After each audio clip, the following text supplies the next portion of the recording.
2025년 10월 미디어 산업의 패권이 걸린 전운이 법정에 감돌고 있습니다. 불꽃 야구에 대한 JTBC의 방송 금지 가처분 신청, 그 결정이 단순한 법률적 승패를 넘어 향후 10년 미디어 지형을 결정짓는 분수령이 될 것입니다. JTBC는 법적 소유권, 콘텐츠의 기원, 그리고 전통적 플랫폼 권이라는 자신들의 최종 병기를 동원했습니다. 반역자 장시원 PD의 서사를 종결시키고 최강야구 브랜드의 정통 성과 독점적 지위를 되찾는 것입니다. 그들의 작전 목표는 명확합니다. 그러나 군사 전략가로서 묻고 싶습니다. 만약 이 최후의 공세가 JTBC 진영의 가장 치명적인 자멸을 초래하는 역공이라면 어떻겠습니까? 만약 이 판결이 불꽃 야구라는 독립 세력의 종언이 아니라 오히려 창작자 장시원의 완전한 해방을 알리는 승리의 판파를 하면요? 지금부터 우리는 이 거대한 흐름이 어떻게 반전되었는지, JTBC가 쥔 법의 칼날이 어떻게 스스로의 심장을 겨냥하는 자해 행위가 되었는지를 정밀하게 분석합니다. 이는 단순한 분쟁이 아닙니다. 이것은 콘텐츠 소유권을 넘어 플랫폼 독점 시대의 종말과 창작자 주도 시대의 개막을 선언하는 구조적 혁명입니다. JTBC는 법률적 족쇄로 불꽃 야구를 묶으려 했으나 그 순간 스스로 콘텐츠 서사의 주도권을 놓쳤습니다. 이제 JTBC가 휘두른 그 마지막 칼날은 장시원 PD를 억압했던 마지막 사슬을 끊어내며 그를 무서운 창의력의 괴물로 각성시키는 결정적인 계기를 제공하고 있습니다. 우리는 이 판결이 단순한 사법적 판단이 아닌 미디어 생태계의 패러다임 변화를 상징하는 중대한 사건임을 인지해야 합니다. 그리고 지금 이 결정적인 전장의 첫 페이지가 펼쳐지고 있습니다. 이 모든 전술적 오류의 근원은 JTBC의 오만한 플랫폼 착각에서 비롯되었습니다. JTBC는 최강야구의 폭발적인 성공을 장시원 개인의 천재성이 아닌 자신들이 구축한 거대 플랫폼 파워의 부산물이라 확신했습니다.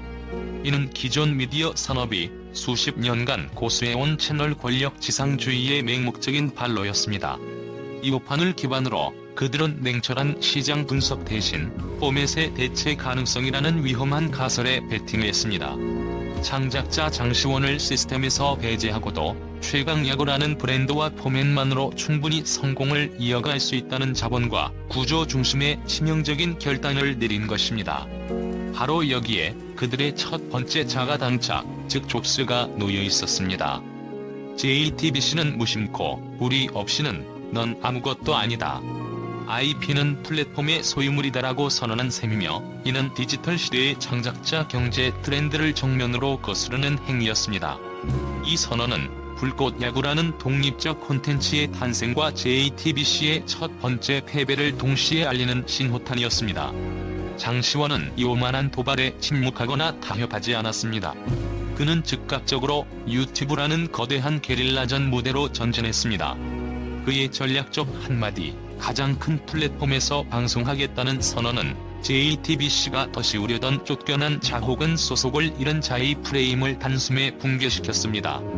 그것은 JTBC가 독점했던 제작 및 송출 권한을 탈취하고 팬들과의 직접적인 감정적 연결고리를 복원하는 전략적 최전선이었습니다. 유튜브는 단순한 대체 채널을 넘어섰습니다. JTBC가 지상파와 OTT의 모든 독점적 권한을 동원해 장시원을 고립시키려 했을 때 그는 오히려 전 세계에서 가장 강력하고 탈중앙화된 플랫폼을 선택하여 팬덤과의 직거래 모델을 구축했습니다. 불꽃 야구는 공개 2달 만에 구독자 50만 명을 돌파하고 1화 조회수 300만 회를 상회하는 신기록을 경신했습니다. 이러한 파괴적인 성과는 콘텐츠의 가치가 더 이상 송출 플랫폼의 자본력이나 크기가 아닌 오직 창작자의 진정성, 독창성, 그리고 팬덤의 충성도에 의해 결정된다는 디지털 시대의 냉정한 통계적 증명이었습니다. JTBC의 플랫폼 독점 전략은 처참하게 실패했으며 그들의 첫 번째 족쇄는 결과적으로 장시원에게 권력에 맞선 독립 영웅이라는 서사적 명분을 제공하는 치명적인 부메랑이 되었습니다. JTBC의 두 번째 전략적 실수는 장시원 PD의 회복 탄력성과 독립 의지를 과소평가한 데 있습니다. 그들은 불꽃 야구가 유튜브에서 단순한 생존을 넘어 2개월 만에 50만 구독자를 확보하며 완전히 새로운 콘텐츠 생태계를 구축할 줄은 예상치 못했습니다. 불꽃 야구의 초반 폭발적 반응과 유튜브 알고리즘의 전폭적인 지원은 JTBC를 당황하게 만들었고, 그들은 서둘러 두 번째이자 더 강력한 족수인 저작권 공격을 꺼내들었습니다. 이것은 단순히 저작권을 보호하는 행위가 아니었습니다. 불꽃 야구 영상 자체를 정면으로 삭제시킴으로써 장시원 PD의 핵심 콘텐츠 공급망을 뿌리째 끊어내려는 생명줄 절단 작전이었습니다. 이는 창작자에게는 자신의 피와 땀으로 만든 결과물이 눈앞에서 파괴되는 것과 같은 충격이었을 것입니다. 그러나 장시원은 이 치명적인 공격 앞에서 무너지지 않았습니다. 오히려 이 두 번째 족쇄는 그의 첫 번째 각성을 촉발시키는 화학적 반응을 일으켰습니다. 그는 유튜브 역시 언제든 플랫폼 권력에 의해 휘둘릴 수 있는 남의 집이라는 냉정한 현실을 깨달았습니다. 그 결과는 놀라웠습니다. 장시원은 외부에 의존하지 않는 독립 도메인 스튜디오 시원C를 신속히 구축하고, 더 나아가 SBS 필루스와의 협력을 통해 전통 방송 TV 생중계 채널까지 확보하며 플랫폼 독립성을 완성했습니다. 디지털, 방송, 웹을 동시에 아우르는 하이브리드 괴물로 진화한 것입니다. 그는 이제 단순한 유튜브 콘텐츠 제작자가 아닙니다. JTBC의 저작권 공격은 콘텐츠를 파괴하는 대신 장시원의 외연 확장과 브랜드 독립을 가속화시키는 역설적인 결과를 낳았습니다. 두 번째 족쇄는 콘텐츠를 묶은 것이 아니라 장시원이 모든 플랫폼 의존성에서 벗어나게 만든 성장 촉진제였습니다. 당신은 지금 어떤 권위에도 기대지 않고 완전한 통제권과 거대 팬덤을 바탕으로 홀로 우뚝 선 괴물의 탄생 장면을 목격하고 있습니다. 불꽃 야구는 표면적으로는 성공적인 자유 콘텐츠로 보였지만 본질적으로는 절제된 창작 영역이라는 무형의 경계선 안에 스스로를 가두어 두어야 했습니다. 이 경계선은 창작의 자유를 누리는 동시에 JTBC가 들이운 법적 그림자와 최강 야구와의 차별성 확보라는 창작자 스스로에게 부과된 이중의 무언의 압박이었습니다. 미디어 법률 전문가들은 이러한 상황을 창의적 자기 검열의 전형적인 사례로 분석합니다. 장시원 PD는 매회 촬영과 편집 과정에서 법적 선을 끊임없이 의식해야 했습니다. 이는 단순히 톤앤 매너를 유지하는 수준을 넘어섰습니다.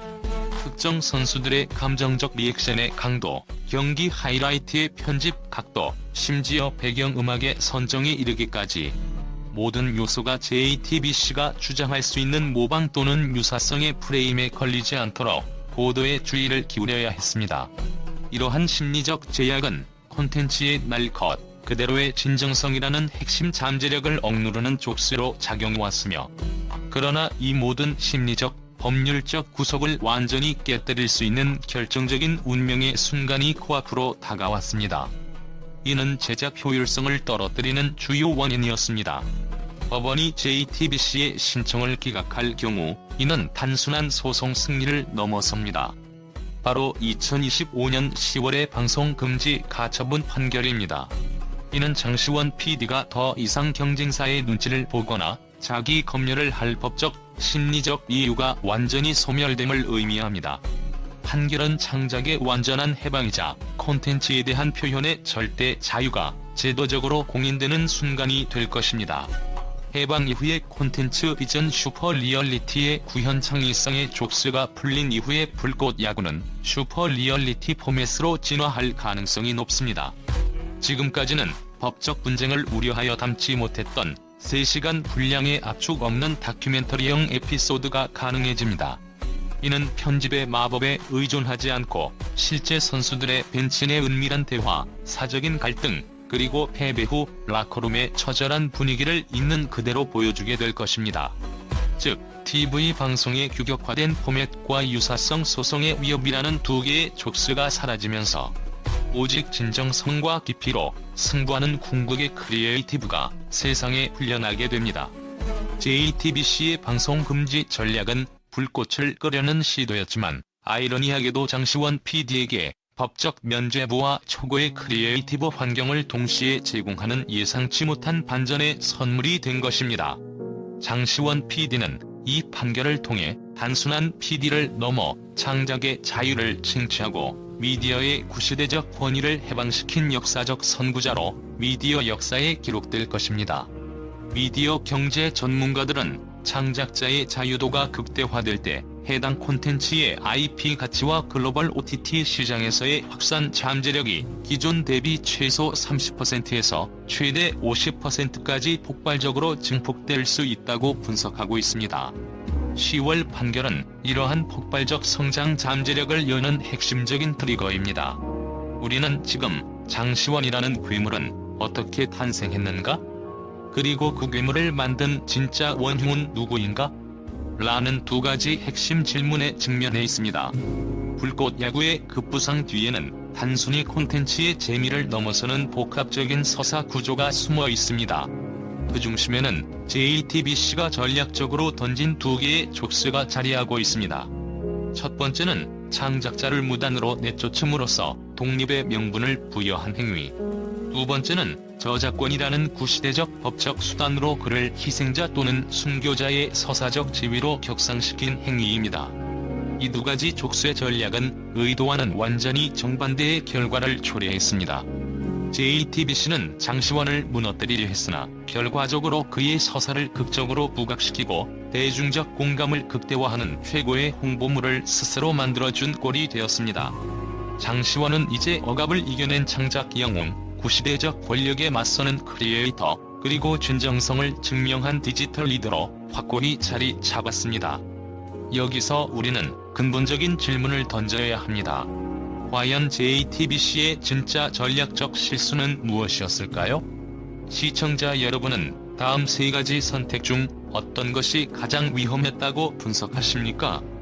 장시원 PD를 내보냄으로써 그가 해방자라는 시대를 관통하는 타이틀을 가지게 만든 점, 저작권을 앞세운 법적 공격으로 그를 희생자 혹은 순교자로 만들어 팬덤의 결속을 유도한 점, 아예 처음부터 플랫폼이 모든 것을 통제한다는 구시대적 독점 착각을 바탕으로 모든 전략을 설계한 것.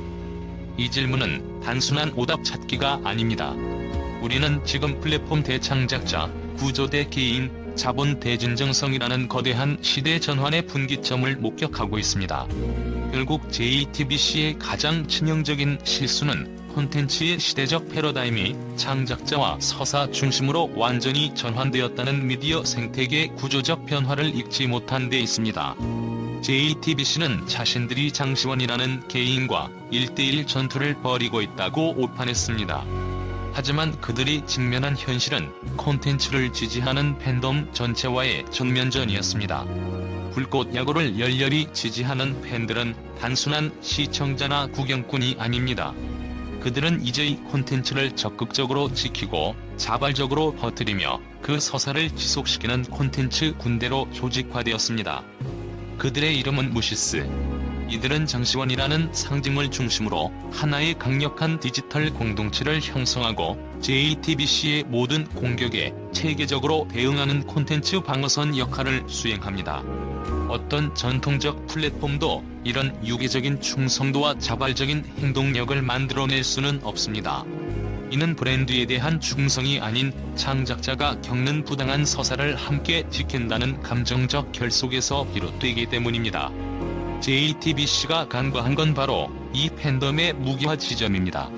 그들이 불꽃 야구를 공격하고 장시원에게 법적 압박을 가할수록 팬덤은 더욱 강력하게 결속되었고 결국 광범위한 반 JTBC 정서로까지 확산되는 결과를 낳았습니다. 결과적으로 JTBC는 콘텐츠 주도권과 시청자의 감정적 신뢰라는 두 개의 핵심 전선을 모두 잃었습니다. 더욱 아이러니한 것은 JTBC가 불꽃 야구에 퍼붓는 모든 법적, 미디어적 공격 행위가 결과적으로 장시원을 위한 최고의 노출 홍보 효과를 창출하고 있다는 점입니다. 그들의 법적 대응이 강화될수록 무시스 팬덤은 영상을 퍼나르고 서사를 공유하며 심지어 콘텐츠를 보호하기 위한 자발적 자막 기록 아카이빙까지 수행하는 등 더욱 치열하게 움직입니다. 2025년 10월 법원이 JTBC의 손을 들어주고 불꽃 야구 방송이 전면 금지되는 최악의 시나리오를 가정해봅시다. 과연 팬덤이 구시대의 틀인 최강 야구로 순순히 회귀할까요? 정답은 절대 그렇지 않다입니다.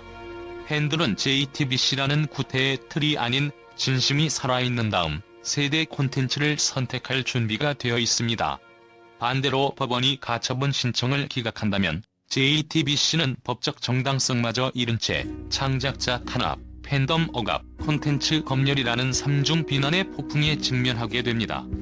JTBC는 이기든 지든 막대한 상처를 피할 수 없는 패배한 전쟁을 치르고 있습니다.